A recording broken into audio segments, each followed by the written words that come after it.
Doctor Chowdhury এসে কানাইয়ের গলা টিপে ধরল। কানাইয়ের শ্বাসরোধ হয়ে এলো। তুই তুই আমার বোনকে মারতে গিয়েছিলি? তোকে আমি মেরেই ফেলবো। বল বল, কেন মারলি ওকে? বল বল। বাবু, আমি ওকে মারতে যাইনি, আমি ওকে মারতে যাইনি। আপনি জানেন সবটা। ছেড়ে দিন আমাকে, ছেড়ে দিন। কেন মিথ্যে আমাকে ফাঁসাচ্ছেন? ছেড়ে দিন, লাগছে আমার, ছাড়ুন।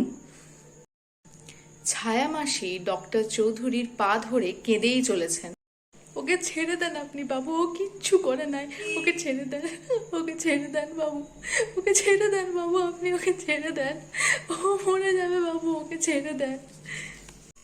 প্রমীলা দেবী আর প্রমথবাবু এসে ছেলের হাত সরালেন। প্রমথবাবু বললেন, কি করছিসটা কি? তুই তুই কি মানুষ? তুই কি মানুষ মারবি নাকি? ও যা করেছে তার শাস্তি ওকে আইন দেবে। তুই কেন নিজের হাতে আইন তুলে নিচ্ছিস? ও যে কাজটা করেছে তুই নিজের চোখে দেখেছিস? ডক্টর চৌধুরী বললেন, ওর অনেক দিন থেকে নজর ছিল বোনের ওপর। আজ ওর নোংরা প্রস্তাবে বোন রাজি না হয়, ও বোনকে।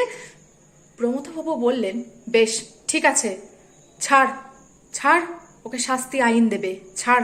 প্রমীলা দেবী বললেন, তুমি পুলিশে ফোন করো, ওনারা এসে যা করার করবেন। প্রমথবাবু তার স্ত্রীকে বললেন, তুমি অপাকে নিয়ে যাও, ঘরে যাও, আমি পুলিশে ফোন করছি। প্রমথবাবু পুলিশে ফোন করলেন। বাড়িতে পুলিশ এলো। ডক্টর চৌধুরী বললেন, উনি কানাইকে দেখেছেন এই কাজ করতে। পুলিশ বলল, আমরা ভিকটিমের সাথে কথা বলতে চাই। কিন্তু প্রমথবাবু বললেন, ওনার মেয়ে এসব দেখে অসুস্থ হয়ে পড়েছে, আর এমনিতেও সে অসুস্থ, তাই যত তাড়াতাড়ি সম্ভব ওরা যেন কানাইকে ওনাদের সাথে নিয়ে যান। কানাইকে অ্যারেস্ট করলো পুলিশ। পুলিশের ভ্যানে কানাই চাপতেই পুলিশের সাথে দেখা হলো মিসেস মিত্রর। আরে ম্যাডাম, আপনি এখানে? What a pleasant surprise! দেখুন, এইভাবে আপনার সাথে দেখা হয়ে যাবে ভাবতেই পারিনি। মিসেস মিত্র বললেন, হ্যাঁ, সেসব তো ঠিক আছে, কিন্তু আপনারা এই বাড়িতে ব্যাপারটা কি? ঠিক বুঝলাম না তো, কাকে ধরতে এসেছেন?